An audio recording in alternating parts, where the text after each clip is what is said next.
Okay. All right. Coffeeed up and ready to go. Yesterday, before I went to work, I watched a video. It was a podcast. It was the PBD podcast, that Patrick Bet David guy. Which he gets some good guests. I'll watch it sometimes, then it gets frustrating because there's too much bickering going back and forth. And, I don't get much out of it. But other than that, he gets some good guests. He had a young man on the show yesterday. I can only watch about 25 minutes of it. Just couldn't take it after that. Who was a fighter, whether he's a boxer, MMA. I don't know what he was fighting in, but it's a professional fighter. And I think his name is a Hispanic kid. I think his name is Garcia. I could be wrong. I'm going to paraphrase this. But he'd made he said something about Bohemian Grove before the fight and got all wild and, said some crazy things.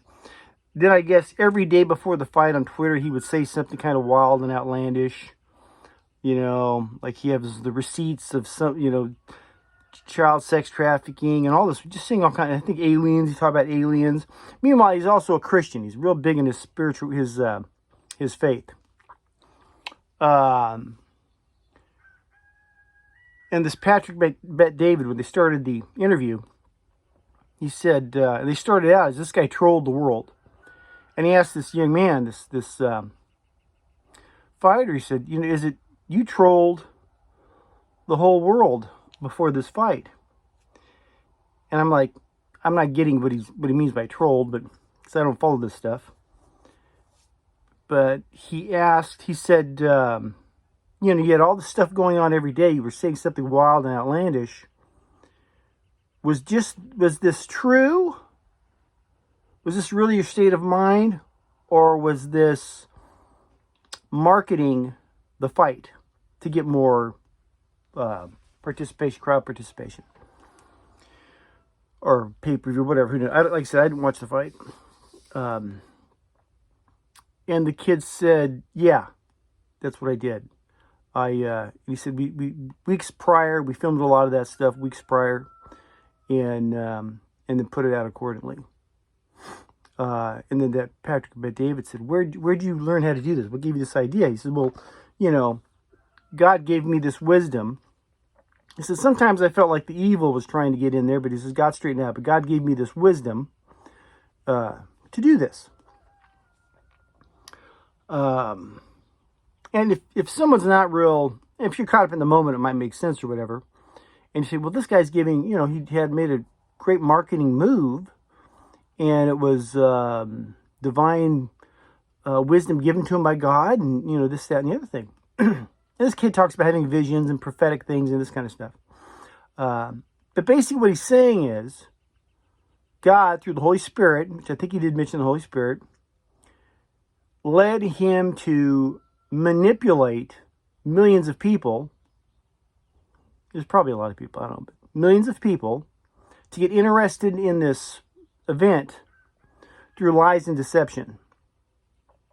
Okay. God led him to use lies and deception to manipulate other people. That ain't from God.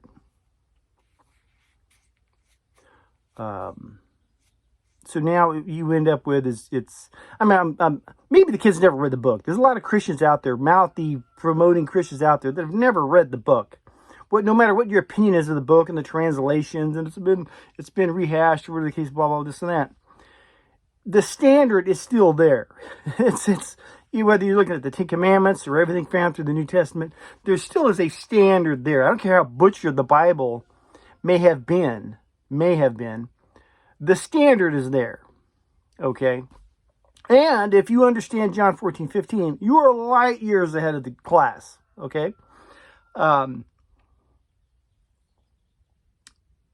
But for someone will take this guy who claims to be a Christian and will say, oh, God showed him how to use, lies and deception to manipulate other people. That does not come from God. That doesn't come from God. That's not a manipulation. That's not in the Gospels. That's not in the teachings of Jesus. Okay. He couldn't be further from the truth. But sadly, many people will look at Christianity now and might even find that appealing, thinking that, oh, this is the standard. We can do this and be a Christian, and be a part of all this and everything else. This is why I'm so reluctant when someone asks me, "Are you a Christian?" I'm so reluctant to answer yes without some sort of preface. Well, yeah, I believe in the teachings of Jesus. I do my best to follow. I've read the book. I try to stay as in line with the book as possible. But I do not want to be lumped into under this umbrella of Christianity that we have, especially in Western culture, where there's all this far out, wild, way off stuff that's being called Christianity. I do not want to be associated with these people. Okay. Not out of meanness. I want to smoke on me. I got my own issues to deal with. But this is where the Bible talks so much about division. And people will get the idea that, oh, well, you're either a Christian and then there's the world. There's some of that. But, oh, you're either Christian or the world. There's going to be God's children in the world. The division they talk about so much that you see in the Bible, especially in your New Testament Revelation, this and that, is separating the wheat from the chaff, separating the goats from the sheep, separating his from those that aren't his. You're talking about real Christians and fake Christians. The world is a foregone conclusion. People are involved. That's whatever. That's whatever it is. Those people will be judged accordingly, whatever the case is. But when they talk about division in the Bible, they're talking about those that are actually children of God and those that are telling you that they're children of God and behaving differently, not bearing fruit. They're actually children of someone else. So you got people that are being led by the Spirit and those that are being led by their own selfish desires and claiming to be Christians. The real ones from the fake ones. That's the division. Okay? A lot of people, well, at least I'm not of the world. I claim I'm a Christian now, so I'm in. No. You ain't in. Go read John 14:50 and make that your goal. But when you see these people, all these Christians now, because it's gotten so popular, heaven forbid, I won't even say that. I'm not even going to go there. But so many people are wearing the Christian hat now, that's all it is. It's a garment. It's just, oh, look, I wear these kind of jeans now, or I wear this kind of boot or whatever. It's just an addition to what their normal thing is. There's no transformation going on. They've not become a different person. It's just an add-on. You want to be separate from that. My fear is that so many young people will look at that and think, oh, that's the way to be. And they won't read the book. They'll follow people like this. This will be their what leads them. And it's just sad because it's just another rabbit trail to get stuck on. And then they'll leave it or whatever. And you could watch the podcast with this kid. It's not, I only got about 25 minutes in, but they really celebrated what he did. Whereas a Christian, if you were found to have done something like this where you manipulated a whole bunch of people with lies and deceptions, you should be ashamed. That's not something, you don't get to do that. That's not a Christian quality. But anyhow, he will be separating the real ones from the fake. Love you. God bless.